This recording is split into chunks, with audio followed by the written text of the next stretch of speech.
and the actions of the Prophet sallallahu alaihi wasallam. So we should hold the sunnah of the Messenger sallallahu alaihi wasallam in high esteem. In high esteem. There are sometimes people who claim that, we just take the Quran and the sunnah, there are so many issues about it. Keep in mind that the way we receive the sunnah, which is through narrations, is the same way we receive the Quran.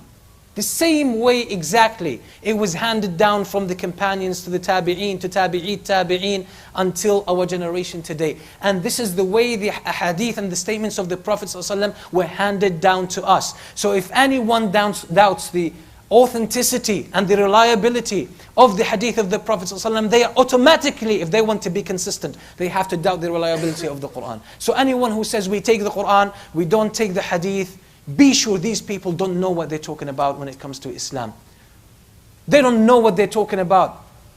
Allah subhanahu wa ta'ala commanded us to follow His words and follow the Prophet sallallahu alaihi wasallam. وَأَطِيعُوا اللَّهَ وَأَطِيعُوا الرَّسُولَ, and obey Allah and obey His Messenger. And that's what Islam is built upon. The words of Allah and the words of the Prophet ﷺ as an explanation and further details in guidance. That's what Islam is. Anyone comes to say something else, something to take out the sunnah of the Prophet ﷺ, or take out any chunk from the authentic sunnah of the Prophet ﷺ, they are creating a grave act. And they are bordering disbelief and kufr. And many of those groups who actually subscribe to this kind of attitude, the scholars have declared them long ago, hundreds of years back, to be non-Muslims outside of the fold of Islam. So if you come across people like this, what I would say, don't listen to their arguments. Don't waste your time with them. Don't waste your time with them. They're going to come to you showing good intention, seemingly, but that's a show. And then slowly they will start to put some doubts about the sunnah of the Prophet ﷺ. What I would say to you, don't waste your time with them.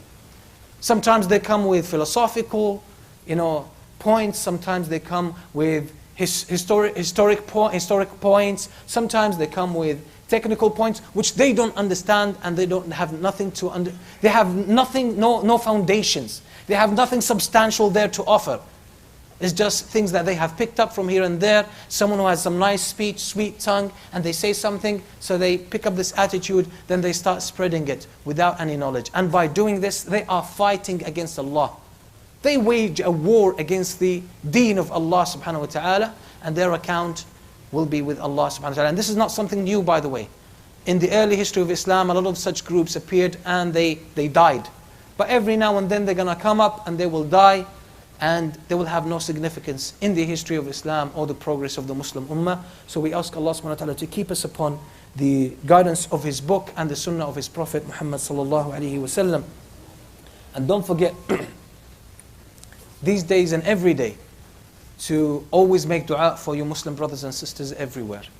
Now, Al-Masjid Al-Aqsa and the Muslims in Al-Quds are going through so much pain, and that makes our hearts cry in sadness and concern for the holy Masjid in Al-Aqsa, in Al-Quds, and for our brothers and sisters that are being just killed now they're shooting them left, right and center without any concern for human dignity or for human life. So we ask Allah subhanahu wa ta'ala to be with them. So don't forget them in your dua.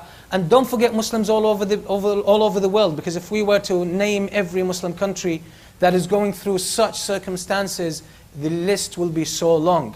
So we shouldn't forget our brothers that even don't show on the media, like Muslims in Burma, Muslims in Kashmir and others. They don't occupy the headlines. But these are Muslims, just like our brothers and sisters in Palestine, in Syria, in Iraq, and in different parts all over the world.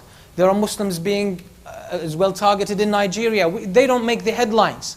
And they are just Muslims as our brothers in all other Muslim countries. So they have the same right that we make dua for them, and that we have concern for them, and that our hearts bleed for them in solidarity. And we ask Allah subhanahu wa ta'ala to take away this predicament from upon the Muslim Ummah. Allahumma aghfir lil mu'minina wal mu'minat wal muslimina wal muslimat al ahya'i minhum wal amwat. اللهم اغفر لنا ذنوبنا وإسرافنا في أمرنا وثبت أقدامنا وانصرنا على القوم الكافرين. اللهم كن لإخواننا المستضعفين في كل مكان. اللهم احقن دماءهم وصن أعراضهم. اللهم احفظ عليهم دينهم وإيمانهم. اللهم احمي المسجد الأقصى اللهم احمي المسجد الأقصى، اللهم احفظه برعايتك، اللهم رده إلى حظيرة الإسلام يا ذا الجلال والإكرام. اللهم وفقنا وامن علينا للصلاة فيه صلاة لك يا ذا الجلال والإكرام في الحياة قبل الممات. سبحان ربك رب العزة عما يصفون، وسلام على المرسلين، والحمد لله رب العالمين.